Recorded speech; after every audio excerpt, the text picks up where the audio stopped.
terima kasih. Dan tentu saja siang hari ini kita punya kesempatan yang luar biasa, walaupun masih dibatasi ya, tapi tentunya kita punya kesempatan untuk belajar menjadi pribadi yang lebih baru, yang lebih baik, khususnya teman-teman dari Genbi yang sudah hadir di The Javas Bank. Sebelum melanjutkan acara, izinkan saya mengingatkan kepada rekan-rekan yang ada di The Javas Bank untuk selalu melaksanakan protokol kesehatan. Jangan lupa untuk menggunakan masker Anda dan dimohon untuk menjaga jarak satu dengan yang lainnya. Baik, untuk melanjutkan acara siang hari ini Bapak Ibu, dengan hormat saya mengundang kepada Bapak Hermanta selaku Deputi Kepala Perwakilan Bank Indonesia Provinsi Jawa Timur untuk menyampaikan sambutannya. Waktu dan tempat kami persilakan. Oke, terima kasih Mbak Uli ya. Bismillahirrahmanirrahim. Assalamualaikum warahmatullahi wabarakatuh. Selamat siang dan salam sejahtera untuk kita semua. Yang kami hormati, yang kami banggakan, Bapak Abdullah Azwar Anas selaku narasumber kita di acara siang ini. Yang kami hormati pimpinan Bank Indonesia Institute yang diwakili oleh Ibu Ida Rosidah.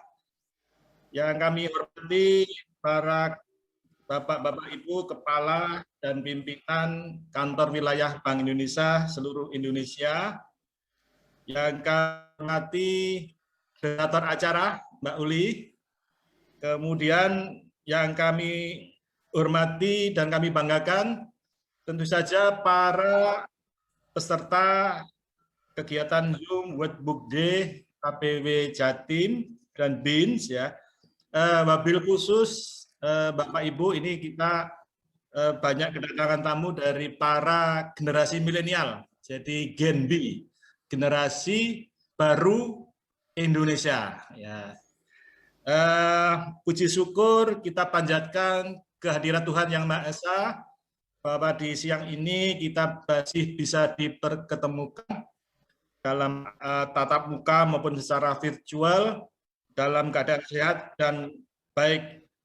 Kemudian kami juga mengucapkan terima kasih atas kehadiran Bapak Ibu sekalian pada acara Workbook and Copyright Day 2021.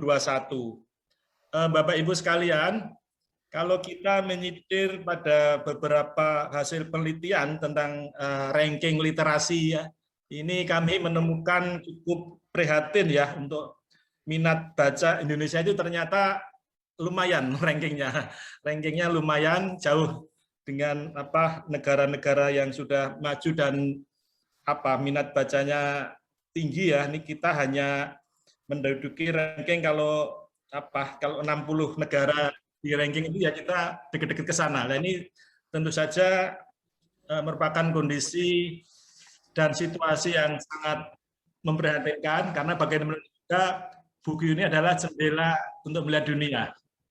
Nah, sehubungan dengan itu, kami tentu saja dari Bank Indonesia, khususnya kami dari warga perpustakaan Bank Indonesia maupun juga Bank Indonesia Institute untuk menyelenggarakan rangkaian kegiatan literasi Book Talk and Sharing, disingkat BTS, yang dapat diikuti oleh baik para pegawai intern maupun masyarakat umum.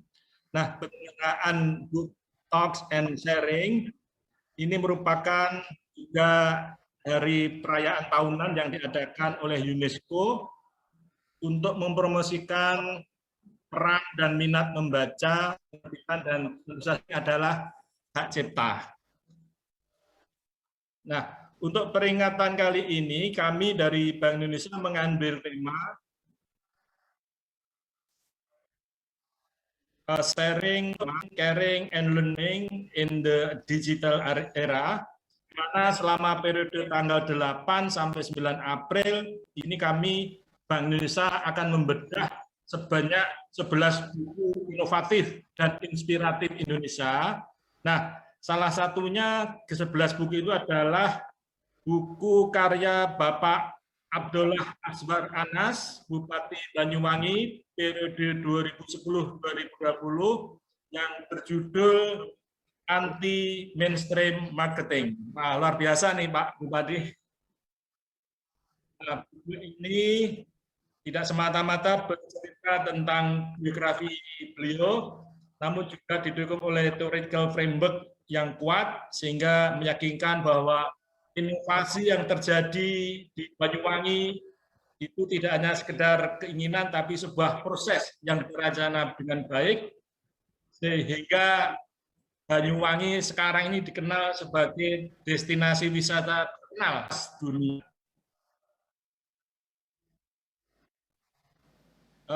Bapak Ibu semua yang kami hormati, hari ini saya mengajak Bapak Ibu peserta dari Workbook D ini untuk mendengarkan secara langsung dan ikut membedah pengalaman dan strategi Pak Anas bagaimana 10 tahun Bapak mengubah Banyuwangi, bagaimana Bapak mengubah Banyuwangi menjadi kota pariwisata kelas dunia. Sekali lagi kami mengucapkan terima kasih atas kehadiran dan kesediaan Bapak Azwar Anas untuk menjadi narasumber kita di kegiatan hari ini. Demikian yang dapat kami sampaikan. Monggo Bapak Ibu kita ikuti acara bedah ini, semoga memberi manfaat yang besar semua bagi kita semua. Ila taufiq wal hidayah. Wassalamualaikum warahmatullahi wabarakatuh. Terima kasih Bapak. Supaya tidak tegang, teman-teman yang ada di The Javas Bank, boleh kita berikan tepuk tangan ya. Luar biasa. Siang hari ini teman-teman juga seperti yang sudah diinfokan Bapak Armanta, kalau siang hari ini kita akan mendapatkan satu ilmu baru dari buku yang sudah ada di sebelah saya, kalau bisa dilihat dari sini ya. Tentunya sebelum saya mengundang pembicara kita siang hari ini, izinkan terlebih dahulu saya membacakan biografi dari beliau. Bapak Haji Abdullah Azwar Anas, MSI. Beliau dilahirkan di kota Banyuwangi, tepatnya tanggal 6 Agustus 1973. Beragama Islam dan sudah menempuh pendidikan sebagai berikut. S1 Fakultas Teknologi Pendidikan IKIP Jakarta tahun 92 hingga 98. S1 Fakultas Sastra Universitas Indonesia dari tahun 94 hingga 99 dan juga S2 Fakultas Ilmu Sosial dan Politik Universitas Indonesia tahun 2002 hingga 2005. Beliau juga adalah mengikuti diklat atau kursus sebagai peserta kursus kepemimpinan atau Suspim Lemhanas di tahun 1995.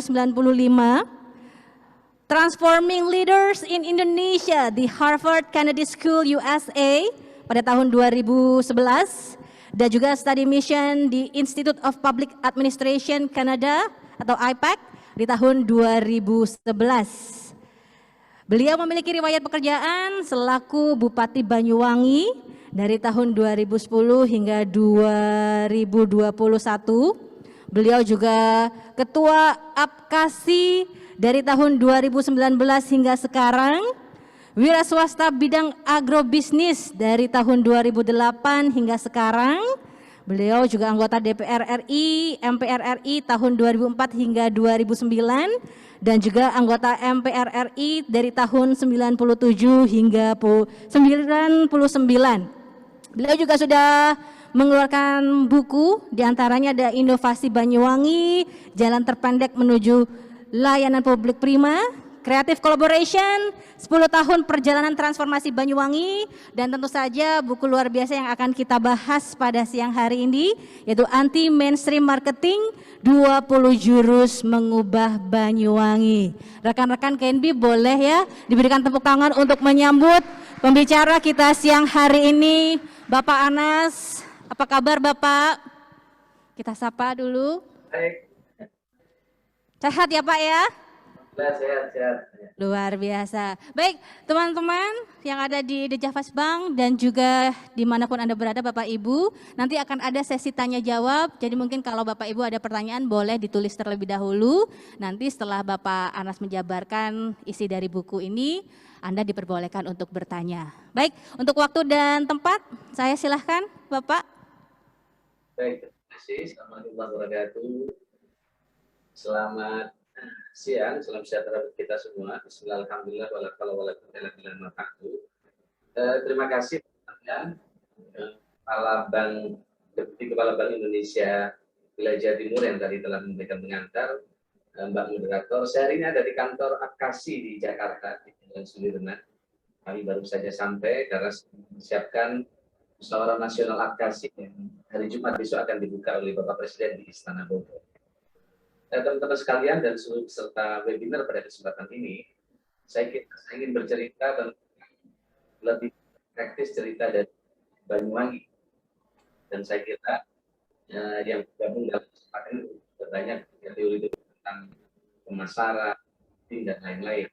Jadi saya ingin bercerita terkait apa dan bagaimana kami bersama-sama tim bekerja untuk Banyuwangi salah satunya adalah di sektor mengembangkan promosi dan pariwisata dan juga program-program di Banyuwangi. Saya ingin sampaikan terlebih dahulu. Pertama, Banyuwangi ini dulu orang kalau sudah ke Bali, ya tidak menjadi pilihan untuk berwisata atau mampir di Banyuwangi, hanya transit di penyeberangan, dan setelah itu berangkat lagi ke Bali, alias transit orang tipis kira-kira gitu. Waktu itu kemiskinan kami juga sangat tinggi, 20,4%. Jadi Banyuwangi kemiskinannya sangat tinggi. Jadi teman-teman di Banyuwangi menaikkan data yang menyampaikan ini. Bisa di Banyuwangi, teman-teman bisa sambung karena data presentasi kami di teman-teman di Banyuwangi. Angka yang tinggi itu, ya, ini menjadi PR kami dan ada cara-cara yang mulai Banyuwangi. Alhamdulillah kemiskinan Banyuwangi dari 20% turun menjadi 7,5% sebelum COVID kemarin. Setelah COVID ini kami naik 8,06, jadi naik 0,5. Nah, Ibu dan Assesor berikutnya adalah begitu juga terkait dengan income per kapita Banyuwangi. Income per kapita Banyuwangi dulu 14 juta, kota-kota besar di Banyuwangi, di Jawa Timur sudah lebih dari itu. Termasuk Malang, waktu itu income per kapita sudah 20 juta. Sekarang kalau kita lihat di data, teman-teman bisa naikkan data di Banyuwangi, mungkin. Nah sekarang Banyuwangi, kalau kita lihat Malang, kapitalnya 26 juta, Kediri 26 juta, alhamdulillah Banyuwangi sekarang naik menjadi 51,8 juta per orang per tahun. Begitu juga di sektor inovasi dan juga beberapa capaian kinerja, dulu Banyuwangi ranking 169 dari 9 indikator yang ditetapkan oleh Kementerian Dalam Negeri. Alhamdulillah sekarang dengan cara yang ditempuh, Banyuwangi sekarang di ranking 29 ke ranking 6, tahun kemarin 2 tahun ranking 4, dan alhamdulillah kinerja Banyuwangi menjadi nomor 1 dari seluruh kabupaten di seluruh Indonesia. Teman-teman mungkin bisa naikkan yang dari Banyuwangi. Ini dia baru masuk ini.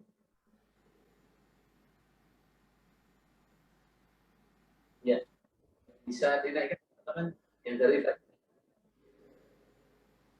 Oke, terus yang kinerja ya, langsung naik ke kinerja.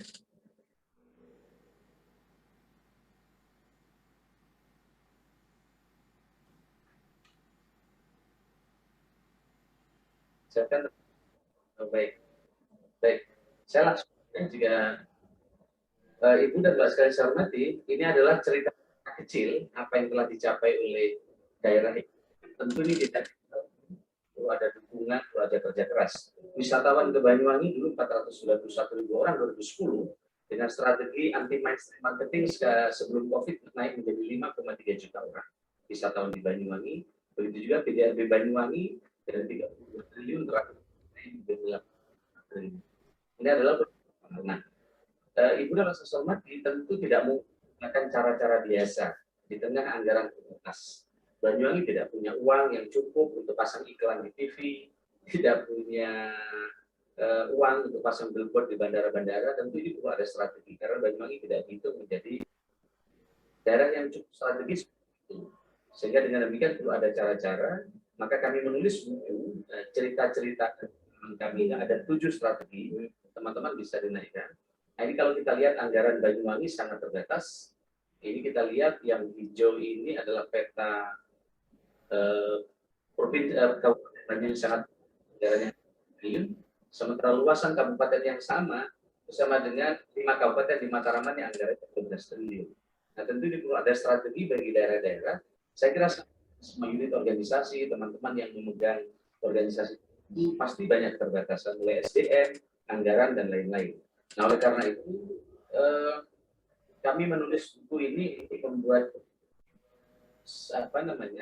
untuk kami katakan bagaimana sehingga bisa menjadi inspirasi yang bisa dikerjakan di tempat lain. Nah, ada 20 jurus kreatif yang kami sampaikan.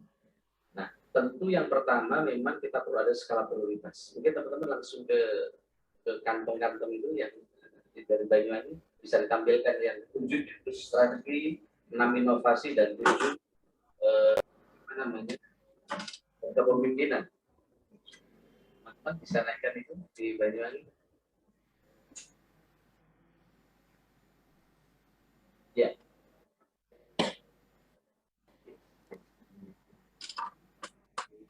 Nah, mohon maaf kami ada kendala di sini, kendala tadi. Jadi ada 20 jurus kreatif mengubah Banyuwangi. Ada 7 strategi, ada 6 inovasi, dan 7 jurus leadership atau kepemimpinan.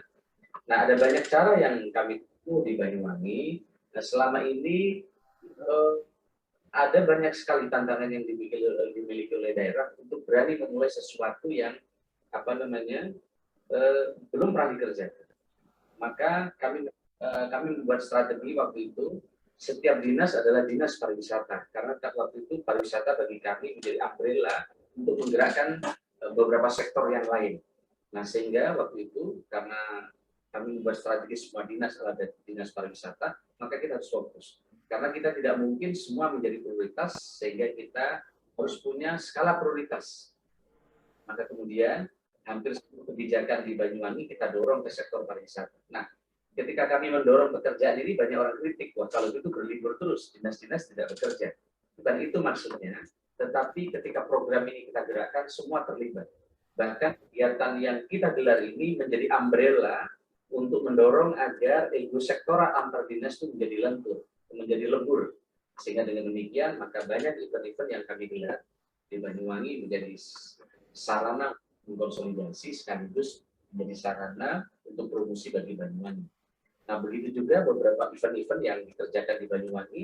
Di Banyuwangi setahun ketika sebelum COVID lebih dari 90 event kami gelar dan terus mendorong agar tempat-tempat yang tidak optimal ya di termasuk yang kita siapkan di destinasi pasca COVID karena memang perlu outdoor tourism. Nah, Soalnya saya ini tampilan di sini. Nah, yang berikutnya adalah event-event ini menjadi bagi mengkonsolidasi hanya soal pariwisata. Jadi bagi Banyuwangi pariwisata ini bukan soal uang, bukan hanya soal mendatangkan wisatawan, tapi karena Banyuwangi konsolidasi budaya, mengkonsolidasi masyarakat sehingga mereka gotong royong semangatnya bisa tumbuh dan berkembang di Kabupaten Banyuwangi. Hasilnya inovasi-inovasi ini Banyuwangi mendapatkan penghargaan di tingkat dunia. Banyuwangi menjadi kabupaten dengan penghargaan di Madrid. Mungkin teman-teman bisa tampilkan.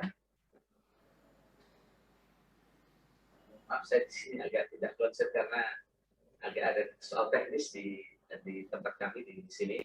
Nah, ini dari inovasi-inovasi yang dikerjakan oleh Banyuwangi, kemudian Banyuwangi jadi juara 1 inovasi pariwisata di Madrid.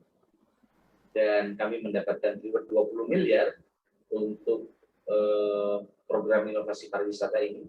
Sehingga promosi di Eropa, promosi di berbagai negara di Eropa, kami tidak mengeluarkan uang karena mendapatkan reward dari berbagai hadiah dari inovasi ini. Nah, teman-teman sekalian, yang berikutnya adalah bagi Banyuwangi, kalau kami hanya menjual pantai, ini adalah promosi kita di Eropa. Yang berikutnya, kami melihat kalau Banyuwangi hanya menjual pantai yang indah, kalau hanya Banyuwangi menjual gunung yang pemandangannya bagus, tentu saingan kita akan banyak.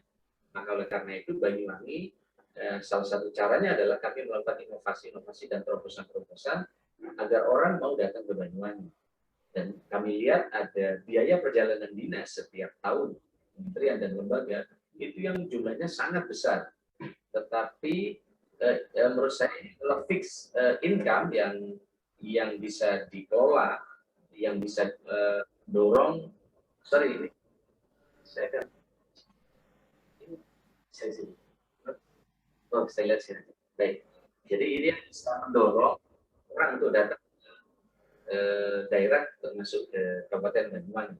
Nah, oleh karena itu maka kami membuat terobosan-terobosan inovasi, salah satunya adalah pengembangan pariwisata, kemudian membuat prestasi-prestasi baru agar menjadi destinasi orang untuk datang ke Kabupaten Banyuwangi. Termasuk misalnya kami membuat mall pelayanan publik, di mana di mall pelayanan publik itu ada banyak sekali inovasi dan layanan. Bahkan kami menjadi kabupaten dengan inovasi layanan publik pertama di Indonesia yang kemudian ini. Jadi memang perlu ada cara-cara baru saya kira untuk membangun organisasi, memajukan daerah, dan tentu saya menjadi bupati waktu tidak seperti di kota Indonesia yang sudah tumbuh hebat ya. Saya tidak seperti bagaimana mengelola Surabaya seperti wali kota Surabaya yang infrastrukturnya sudah cukup, begitu juga kota-kota besar di Indonesia, sehingga butuh cara-cara baru untuk mendorong agar daerah ini bisa berkembang. Tentu tidak cukup hanya dengan cara-cara biasa. Nah, di buku anti mainstream marketing inilah kami bercerita bagaimana cara-cara yang tidak biasa itu kami kerjakan. Dan oleh karena itu maka program-program yang kami kerjakan juga mungkin waktu itu tidak lazim kira-kira gitu ya. Tetapi inti dari dari buku ini salah satunya adalah bagaimana kita juga bekerja dengan tim untuk mendorong agar konsistensi dari program-program yang kita rancang ini bisa berjalan dengan baik. Kemudian saya dulu sering mengundang ada tokoh-tokoh yang menjadi endorser bagi destinasi-destinasi dan pembangunan di daerah di Banyuwangi, sehingga tokoh penilai yang menjadi pemasar yang efektif dibanding memasang iklan yang ada di berbagai media yang selama ini lazim ditempuh oleh banyak daerah. Begitu juga ketika bandara dibangun oleh Banyuwangi, itu pun menggunakan strategi juga di luar yang biasa. Ketika banyak membangun bangunan dengan kaca dan besi, justru kami Banyuwangi membangun bandara dari dari kayu-kayu bekas. Dan ketika banyak bandara menggunakan AC, kami justru membangun bandara tidak menggunakan AC. Bahkan tanaman-tanaman gunung kami jadikan landscape di bandara kami yang tidak ber-AC tadi, seperti pakis dan lain-lain. Dan di kanan kiri bandara kami jaga persawahan. Kami tidak izinkan satupun IMB baru di sekitar bandara kami, sehingga orang akan merasakan bahwa ketika landing di bandara akan berbeda dengan di bandara lain. Orang akan melihat hamparan sawah yang sangat luas, karena kami juga sudah lakukan moratorium sudah lebih dari 10 tahun. Kami melakukan kebijakan agar bandara kami tetap hijau atau green, kira-kira gitu.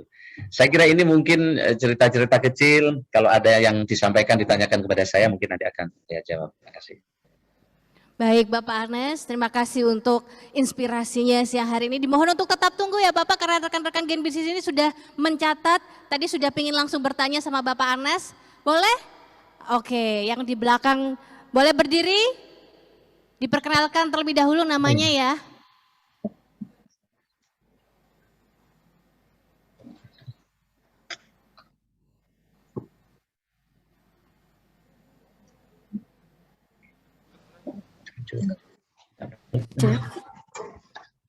Baik, terima kasih. Selamat siang. Sebelumnya perkenalkan, saya Rahma Harliandini dari Genbi UNESA.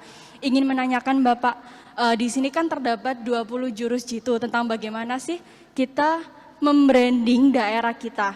Nah, yang ingin saya tanyakan, Banyuwangi merupakan salah satu daerah yang sangat-sangat bagus sekali dalam hal branding, utamanya di bidang pariwisata. Tapi dalam suatu daerah itu tentunya pasti memiliki masyarakat dengan pola pikir yang berbeda-beda. Nah, bagaimana sih Bapak strategi yang digunakan untuk memberikan arahan mengenai branding daerah kepada masyarakat dengan pola pikir yang berbeda dan juga pola komunikasi apa yang digunakan untuk mengatasi masyarakat tersebut?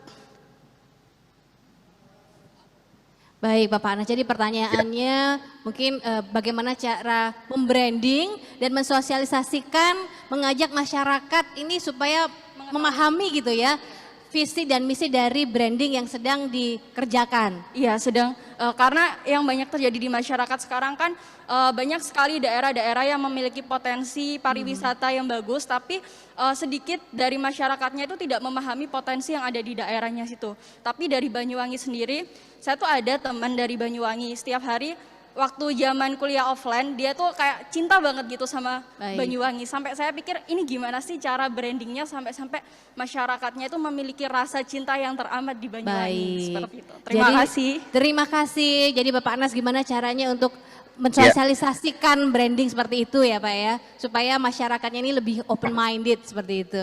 Silakan Pak. Ya, dulu saya waktu kuliah di UI, ada banyak teman saya tanya, kamu rumahnya mana? Jawa Timur.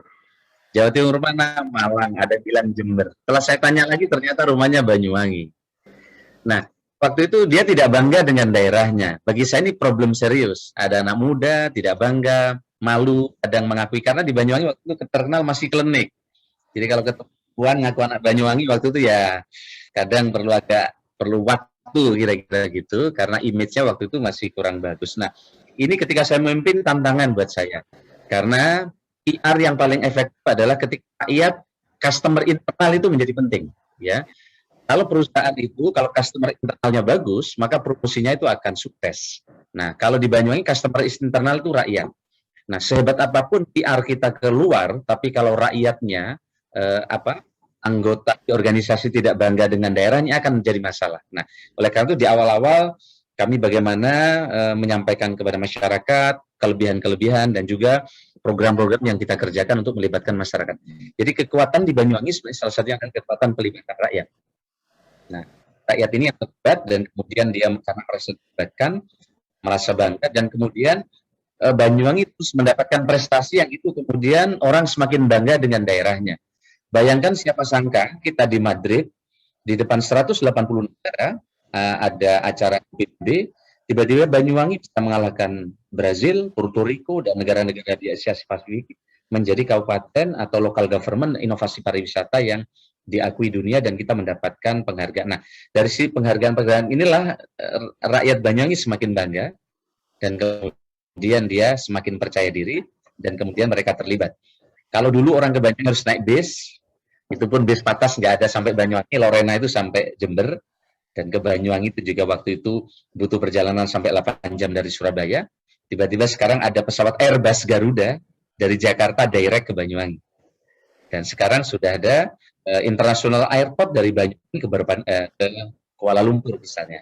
Nah, himpunan-himpunan inilah yang kemudian membuat rakyat Banyuwangi menjadi, tapi prosesnya memang perlu konsistensi. Tapi saya bersyukur karena rakyat Banyuwangi bisa dengan cepat melakukan konsolidasi dan penyesuaian untuk daerah. Saya kira itu, Mbak. Baik, Bapak ada pertanyaan melalui Zoom di online ya. Pertanyaan yang pertama datang dari Arif Hartawan, ini di BI Beijing. Yang terhormat Bapak Aswar, terima kasih atas sharing pengalamannya yang sangat inspiratif dan membanggakan. Izin bertanya ya Pak. Ini saya punya 3 pertanyaan. Yang pertama, berapa lama waktu yang Bapak butuhkan untuk menyusun rencana dan action plan untuk mengubah Banyuwangi di awal Bapak bertugas sebagai bupati di sana? Yang kedua, berapa lama waktu yang Bapak butuhkan untuk gaining komitmen dari seluruh lapisan satker di Banyuwangi untuk mendukung program Bapak dan strategi apa yang Bapak lakukan agar mempercepat gaining komitmen tersebut dan apa kendala utama yang Bapak alami dalam mengimplementasikan ide dan gagasan tersebut. Yang ketiga, apa yang belum terwujud dari program Bapak tersebut dan kalau boleh tahu, apakah keberhasilan Bapak juga banyak didukung oleh pemanfaatan media secara optimal dan bagaimana memilih influencer dan kriteria utama yang perlu kita pegang agar benar mendukung program kita. Seperti itu, Pak. Baik, terima kasih. Wah, pertanyaannya banyak sekali nih. Saya tidak bisa jawab secara pasti berapa lama, tetapi dalam politik itu ada namanya program 100 hari. Bayangkan. Jadi ekspektasi rakyat pemimpin politik itu tinggi sekali, apalagi di era demokrasi. Bayangkan kami waktu itu di 100 hari saya menetapkan bandara harus beroperasi. Itu seperti utopis sebenarnya, berat sekali, tapi ternyata bisa. Bandara Banyuwangi dari yang dipenuhi rumput tidak beroperasi. Jadi pertama menurut saya waktu itu konektivitas. Konektivitas itu penting. Konektivitas. Nah, tapi sebelum sampai ke konektivitas, teman dari BI Beijing, saya kira kita harus menentukan skala prioritas. Sebenarnya apa yang jadi prioritas? Karena tidak mungkin cuma dikerjakan. Jadi kepala BI di Beijing pun tentu anggaran terbatas, terbatas, jabatan waktunya pun juga terbatas. Nah, tentu ini perlu skala prioritas. Nah, skala prioritas ini penting. Maka kami di Banyuwangi waktu itu harus menentukan skala prioritas. Dari dinas yang banyak tidak mungkin semua bisa optimal. Maka kami harus pilih dinas tertentu dengan biaya yang lebih, dengan strategi yang lebih. Kira-kira gitu. Jadi pertama adalah menentukan skala prioritas. Yang kedua, meyakinkan kepada staf bahwa kita kalau kita bisa menuju ke target itu. Kira-kira gitu. Nah, saya waktu itu melihat dari beberapa program yang ada, Banyuwangi tidak mungkin meniru Surabaya, juga tidak mungkin meniru. Maka saya lihat ada sektor yang menarik buat saya, yaitu salah satunya adalah pariwisata. Tapi ada dua program wajib yang tidak boleh dilupakan, yaitu pendidikan dan kesehatan. Kira-kira. Nah, yang berikutnya, strategi apa yang digunakan? Ini kan kita anggaran terbatas, masalah banyak, tetapi kita tidak bisa mengerjakan banyak hal. Maka program 100 hari bulan madu kepercayaan publik itu kita gunakan. Nah, tentu kuncinya saya sebagai bupati waktu itu adalah birokrat harus solid. Sehebat apapun pemimpin, kalau teamwork-nya tidak solid, tidak bisa. Maka sering saya sampaikan waktu itu, Banyuwangi tidak butuh Superman, tapi kami butuh super team. Nah, mudah aja mengganti orang. Nah, saya politik waktu itu ini ada orang yang dulu menjadi timnya ini, itu, dan seterusnya. Nah, di sinilah kami harus mengambil keputusan dengan cepat bagaimana strateginya. Nah, yang berikutnya adalah problem kami SDM. Nah, SDM ini serius bagi kami. Karena selama ini orang jadi PNS di Pemda itu tenaga sisa. Nggak terima di bank, baru ke Pemda. Orang BI semua. Teman saya itu ke BI. Tapi yang nggak ranking baru ke politisi. Kira-kira gitu. Nah, jadi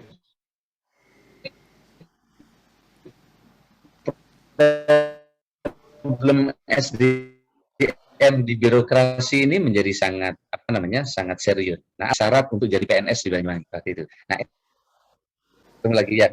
Jadi SDM ini yang berikutnya adalah infrastruktur teknologi.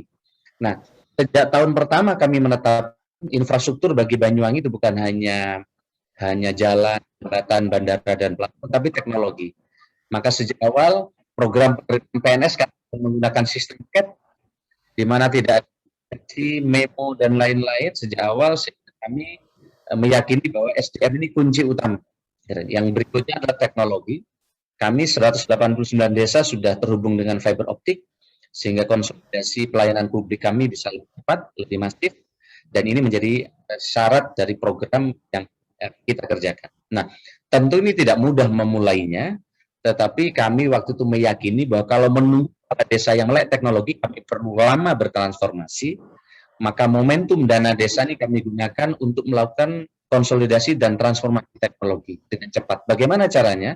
Kami tidak peduli apakah kepala desa ngerti menggunakan iPad, menggunakan teknologi, sistem, tapi yang penting ada goodwill dari para kepala desa. Maka waktu itu kami wajibkan setiap desa ada dua tenaga IT untuk melakukan pelayanan di tingkat desa. Nah, ini adalah beberapa hal yang bisa saya sampaikan. Jadi pertama adalah memang butuh kerja cepat, kira-kira gitu, ada skala prioritas, kemudian super team. Yang berikutnya adalah infrastruktur. Satunya adalah infrastruktur teknologi.